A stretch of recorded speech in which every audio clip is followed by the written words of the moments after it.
جاء حاكم جديد إلى بلدة جحا ليدير شؤونها، وكان معروفا عنه شدته، فذهب جحا إلى قصره لزيارته، فاستقبله الحاكم في فتور، فجلس جحا بجانبه يحدثه، فلاحظ جحا أن الحاكم لا يبدي له أي احترام وهو كبير علماء البلدة. وفي أثناء ذلك دخل المسؤول المالي للبلدة وهو يحمل أوراقا كثيرة.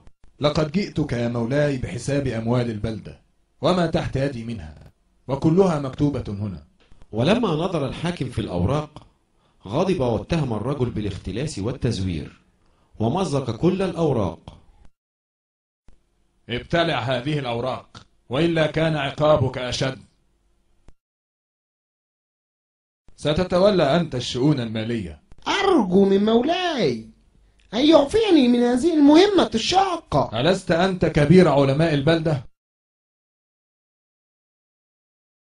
وفي آخر الشهر جاء جحا إلى الحاكم وهو يحمل رقائق من الخبز وقد كتب عليها حساب البلدة، ولما رأى الحاكم ذلك تبسم في سخرية وقال: ما هذا يا شيخ؟ إنني رجل طاعن في السن، ولا شك في أنك ستأمرني بابتلاع كشوف الحساب. كما فعلت أنا مع سلفك. بالضبط يا سيدي، ولكن معدتي لا تستطيع هضم الأوراق، فكتبت الحساب على الرقاق.